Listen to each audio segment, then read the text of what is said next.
My name is Bill, and this story is about how my ordinary life changed dramatically with the arrival of a mother and her daughter in our small town. I grew up in a small place in New Mexico where life flowed smoothly, and everyone knew everything about everyone else. I'm 25 years old now, and like my parents, I became a farmer. It's the only life I've ever known, working the land from dawn to dusk, living in a quiet, predictable world. But one summer everything changed. Jennifer came to town. She was like a goldfish pulled out of the water. She was dazzling to our quiet and predictable lives.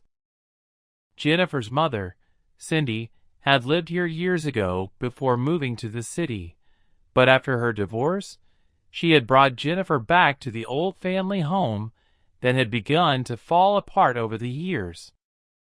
Jennifer was nothing like the girls I grew up with. She was from the big city, where everything was fast and shiny. She hardly talked to anyone around here, and I heard from the guys that she thought we were all just a bunch of rednecks. I didn't think much of Jennifer. She seemed like an unattainable alien. It didn't even occur to me that the beautiful Jennifer might pay attention to me. One day, Cindy asked me to do her a favor.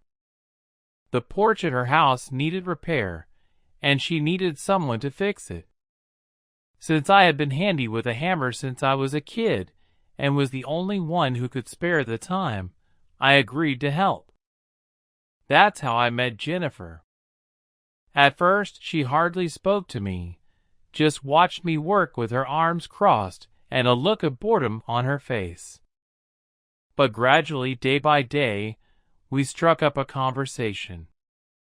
I learned that she wasn't just an arrogant city girl. She was just lonely, missing her old life, and trying to figure out how to live here. Months passed and life went on until the annual town festival.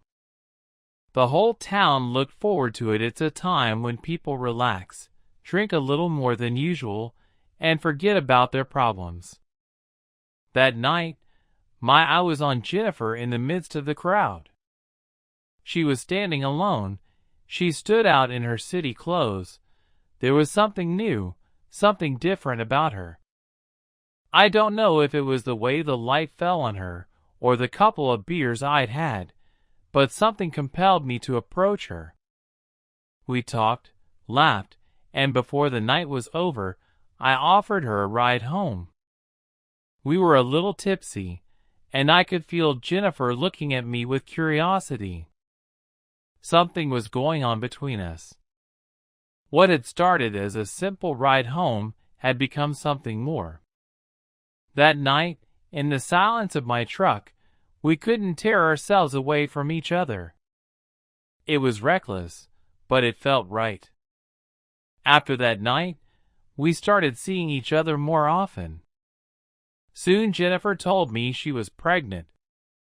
The news was a shock to me, but there was no doubt in my mind we were meant to be together. I asked her to marry me, and to my relief she said yes. We got married. We had a small ceremony with just family and a few friends. Our daughter was born soon after. We settled into our lives together. I was a farmer and Jennifer couldn't find her place in the city. She was a very creative person. Jennifer would spend days watching recordings of Taylor Swift concerts, taking pictures of herself and singing songs. I understood how hard it was for her, but our family needed the money. After 2 years of Jennifer not working at home, I couldn't take it anymore and I said, "Honey, you need to get a job." She asked me where I could get a job in this goddamn hole. I told her that Michael's roadside cafe had an opening in the kitchen to fry chicken. I could make arrangements with Michael. Jennifer had to agree. Michael didn't want to hire Jennifer, but he agreed. After 2 months of working with her, he was very happy that he had hired my wife. Michael said she was the best employee and was very responsible in her job. I was very happy to hear that. One day I met Margaret, the waitress at Michael's cafe. She told me that Jennifer doesn't work. She is always chatting with customers and Margaret often has to do the work instead of Jennifer. She doesn't understand why Michael won't fire her. After I said that, I thought Margaret was lying to me and didn't think much of it. A week later, Margaret called me and told me that my wife had locked herself in the cab of the truck with the driver and sat there for 30 minutes. Margaret was not happy about having to fry the chicken instead of Jennifer. I got in the car and drove to the cafe where my wife worked. When I got there, I saw Jennifer getting out of the cab of the truck. I asked her what she was doing there. My wife said they were just talking, and she was giving the driver a massage. She decided to help because he had a very bad back. I was stunned by her response. She looked at my face and quickly added, "Do you think all massagers are prostitutes?" I replied that of course not. Then I believed Jennifer and calmed down. Soon I heard my wife talking to her mother, Cindy. She said she was tired of living like this. She deserved better. According to her, Taylor Swift can't sing at all and generally looks like a horse, while Jennifer is much prettier and sings better. Yet she has to live with a redneck who only knows how to drink beer and talk about his old tractor. This conversation really hit me hard. How could she say that about me? Yes, I drink alcohol sometimes. A couple of times I fell asleep drunk on the toilet. But that was only a few times. 3 times I gave her nice, expensive flowers, and once we went to a concert by a city singer. In my opinion, we lived happily ever after. I kept quiet and didn't say that I heard her talking to her mother.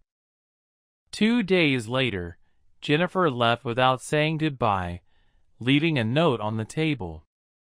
She wrote that she had been rotting in this town with me all these years. Jennifer went on to write that she had found a producer and was on her way to take over the country. She colorfully described this man with a very subtle, deep perception of the world. He even got a job as a truck driver to prepare for a starring role in a movie about Elvis Presley. Jennifer went away and left me a daughter. She wrote that when she made a career as a singer, she would pick her up. A month after Jennifer left, I went to live with Margaret, who worked with Jennifer in the same cafe.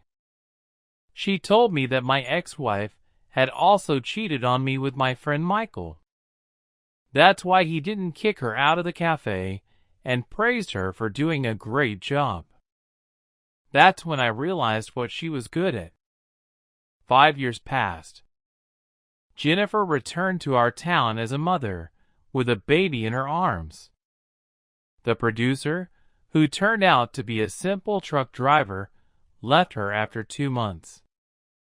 She worked as a waitress in New York for a long time, then got pregnant and had to leave because she had no money to pay the rent.